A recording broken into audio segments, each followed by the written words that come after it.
Hi friends, welcome to Vlr training. ఈ వీడియోలో నేను ఒక శాంపుల్ గూగుల్లో ఏమేమి సెర్చ్ చేశానంటే MySQL శాంపుల్ డేటాబేస్ డౌన్లోడ్ అని చెప్పి గూగుల్లో సెర్చ్ చేశాను. సెర్చ్ చేస్తే నాకు ఇక్కడ download MySQL sample database MySQL tutorial అని mysqltutorial.org వెబ్సైట్ కనబడింది. దాని మీద క్లిక్ చేశాను. క్లిక్ చేస్తే నాకు ఇక్కడ ఒక శాంపుల్ డేటాబేస్ ఇచ్చారు. Download MySQL sample database. దీన్ని నేను నా సిస్టంలోకి డౌన్లోడ్ చేసి పెట్టుకుంటున్నాను. ఓకే, డౌన్లోడ్ చేసుకున్న తర్వాత అసలు ఈ టేబుల్లో వీళ్ళు ఇచ్చిన డేటాబేస్లో క్లాసిక్ మోడల్స్ అనమాట. ఇందులో మనకి కస్టమర్ టేబుల్ ఉంది, ప్రోడక్ట్స్ టేబుల్ ఉంది, ప్రోడక్ట్ లైన్స్ టేబుల్ ఉంది, ఆర్డర్ ఉంది, ఆర్డర్ డీటెయిల్స్ ఉంది, పేమెంట్స్ ఉంది, ఎంప్లాయీస్ ఉంది, అలాగే ఆఫీసెస్. ఈ టేబుల్స్ టోటల్గా వచ్చి 1 2 3 4 5 6 7 8 టేబుల్స్ ఉన్నాయి మనకి. ఓకే, ఇందులో ఈ 8 టేబుల్స్లో కూడా డేటా అనేది లోడ్ అయి ఉంటుంది. మనం ఆ శాంపుల్ డేటాబేస్ని మన ఎస్క్యూఎల్లోకి ఇంపోర్ట్ చేసుకుందాం. ఇంపోర్ట్ చేసుకుంటే ఈ టేబుల్స్ అన్ని మనకు వచ్చేస్తాయి. అలాగే ఇవన్నీ కూడా మనం క్రియేట్ చేసుకోవచ్చు. కాకపోతే డేటాని ఎంటర్ చేయడము ఇవన్నీ కొద్దిగా మనకి టైం టేకింగ్ ప్రాసెస్ కాబట్టి కొన్ని ట్యూటోరియల్స్ వరకు, కొన్ని వీడియోస్ వరకు వీటి మీద వర్కౌట్ చేసి నేను చూపిస్తాను. ఈ ఎంపీ టేబుల్లో ఏమన్నా అంటే 7 రికార్డ్స్ ఉన్నాయి. నేము, ఏజ్, లొకేషన్, అలాగే శాలరీ ఉంది కదా, అలా ఒక 4-5 ఫీల్డ్స్ ఉన్నాయి. అలా కాకుండా ఎక్కువ ఫీల్డ్స్, ఎక్కువ రికార్డ్స్ మీద మనం ప్రాక్టీస్ చేసుకుంటే బాగా ఈజీగా ఉంటుందని చెప్పి ఈ శాంపుల్ డేటాబేస్ డౌన్లోడ్ చేస్తున్నాను.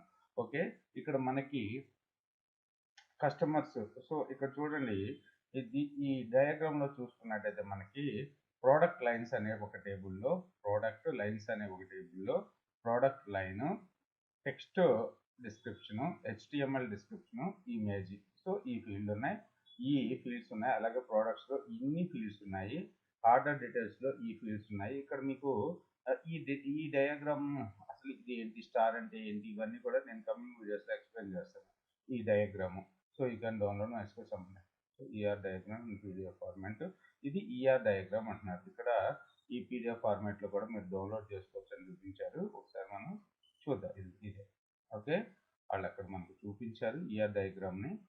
ఓకే, సో తర్వాత కస్టమర్స్ టేబుల్, ఆర్డర్, ఒక టేబుల్ తోటి లింకప్ అయి ఉంటుంది. ఇక్కడ ఎలా లింకప్ అయి ఉంటుంది, ప్రైమరీ కీ ఏంటి, ఫారెన్ కీ ఏంటి అని నేను ఇంతవరకు మనం క్రియేట్ చేయలేదు. ప్రైమరీ కీ ఒకటే చేసాం, ఫారెన్ కీ చేయలేదు. అందుకని కమింగ్ వీడియోస్లో వచ్చినప్పుడు క్లియర్గా అర్థమవుతుంది. ఇక్కడికైతే మీరు ఇన్ని టేబుల్స్, ప్రీ డిఫైన్ టేబుల్స్ ఉన్నాయి. అంటే వీళ్ళు మనకు ఒక శాంపుల్ డేటాబేస్ ఇచ్చారు. ఆ డేటాబేస్ని మనం మన యొక్క డేటాబేస్లోకి ఇంపోర్ట్ చేసుకున్నాం. ఓకే, సో మరి డేటాబేస్ని ఇంపోర్ట్ చేసుకోవడానికి SOURCE సోర్స్ అనే కీవర్డ్ని వాడదాము. అంతకుముందు నేను ఒకసారి చెప్పాను. సోర్సు ఎక్కడైతే మన ఫైల్ ఉందో, ఇక్కడ చూడండి, డౌన్లోడ్ చేసిన ఫైలు డౌన్లోడ్స్ ఫోల్డర్లో ఉంటుంది. ఇక్కడ ఉంది MySQL శాంపుల్ డేటాబేస్. సో నేను యాక్చువల్గా ఈజీగా ఉంటుందని డెస్క్టాప్ మీద పేస్ట్ చేస్తున్నాను. పేస్ట్ చేసిన తర్వాత ఇది జిప్ ఫార్మాట్లోనే, ర్యార్ ఫార్మాట్లోనే ఉంటుంది. జిప్ ఫార్మాట్లో ఉంది కదా, మీ దాంట్లో WinRAR ఉంటే ప్రాబ్లం లేదు. లేదంటే WinRAR కానీ WinZip కానీ ఇన్స్టాల్ చేసుకుని దాన్ని క్లిక్ చేసి extract MySQL sample database. So ఈ ఫోల్డర్లోకి ఎక్స్ట్రాక్ట్ చేస్తున్నాను. ఓకే, ఇప్పుడు ఇది మన యొక్క ఎస్క్యూఎల్ ఫైల్ అన్నట్టు. ఓకే, వాళ్ళు ఇచ్చిన ఎస్క్యూఎల్ ఫైల్ ఇది. సో ఎంత సైజ్ ఉందో చూడండి, 205 KB ఉంది.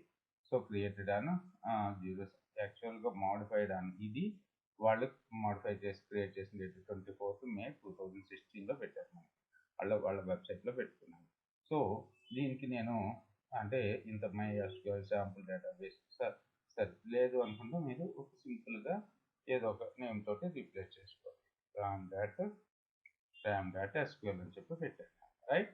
సో ఇప్పుడు ఈ ram.SQL అనేది ఎక్కడుంది, ఈ ఫోల్డర్లో, సిలో, యూజెస్లో, మౌన్కాలో, డెస్క్టాప్లో MySQL డేటాబేసెస్ 1 ఫోల్డర్లో ఉంది. ఓకే, కాపీ చేసుకుని సోర్స్ పక్కన పేస్ట్ చేస్తున్నాను. లేదు మీకు ఒప్పుకుంది అనుకుంటే టైప్ చేయండి. తర్వాత ram./ram.SQL. ఓకే, సో ఎంటర్ చేస్తున్నాను. సో క్వరీ ఓకే, టోటల్గా query affected.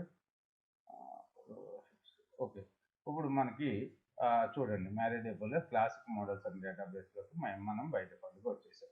Okay, show tables. So customer, employees, offer details, orders, payment, product lines, products ఇవన్నీ కూడా ఉన్నాయి మనకి. ఓకే, ఇక్కడ డిఎస్ ఆర్డర్స్ టేబుల్ మీద ఫస్ట్ ట్రై చేద్దాం. ORDERS ఆర్డర్స్లో మనకి field order number, order date, required date, shipped date, status, comments, customer number. ఓకేనా, ఇవన్నీ ఉన్నాయి. టైపు ఇక్కడ చూడండి, ఆర్డర్ నెంబర్ అనేది ప్రైమరీకి, కస్టమర్ నెంబర్ అనేది MUL అని ఇచ్చారు. ఓకే, సో ఇక్కడ మనకి డిఫాల్ట్ వచ్చేసి 4 వాల్యూస్ ఉన్నాయి. కస్టమర్స్ ఈ డీటెయిల్స్ అన్ని మీకు అర్థమైపోయి ఉంటుంది. అలాగే మీకు ఇక్కడ వెన్ డయాగ్రామ్లో, ER డయాగ్రామ్లో, ఓకే, ER డయాగ్రామ్లో మీకు క్లియర్గా ఇక్కడ మెన్షన్ చేశారు. ఓకేనా, సో మనం order number, order date, order required date, ship date, status, comments, customer number. Right, ఇప్పుడు ఇందులో దీని ఒకసారి select star from orders.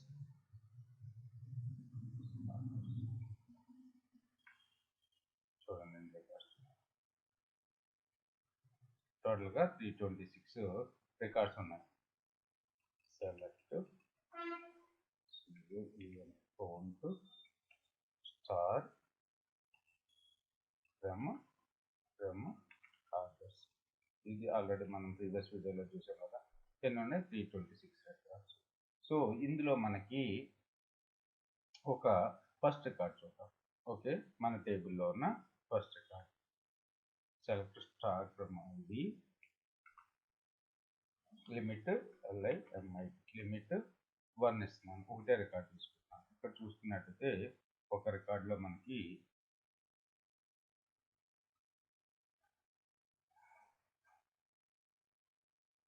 363 customer number అనే ఫీల్డ్ అవుతుంది. స్టేటస్ ఉంది. కస్టమర్ నెంబర్ తీసుకున్నాం. Distinct customer number CUSTOMER select count of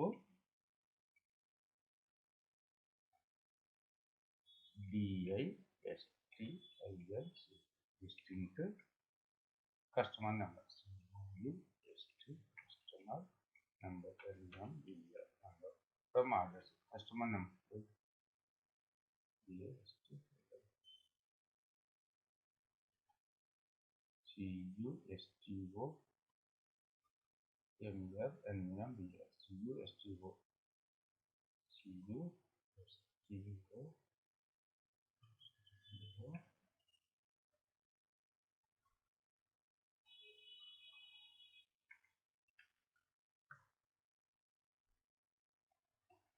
ఇక్కడ మనం చూసుకున్నట్టయితే డిస్టింక్ట్ కస్టమర్ నెంబర్స్ ఎన్ని ఉన్నాయి? 98 ఉన్నాయి.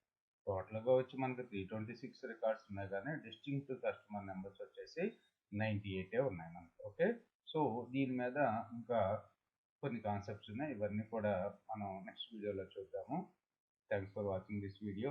ఇంతవరకు మన ఛానల్ సబ్స్క్రైబ్ చేసుకోతే సబ్స్క్రైబ్ చేసుకుని, అలాగే మన యొక్క ఇన్స్టాగ్రామ్ గ్రూప్లో కూడా, SQL ఇన్స్టాగ్రామ్ కాదు, టెలిగ్రామ్ గ్రూప్లో కూడా యాడ్ అవ్వండి.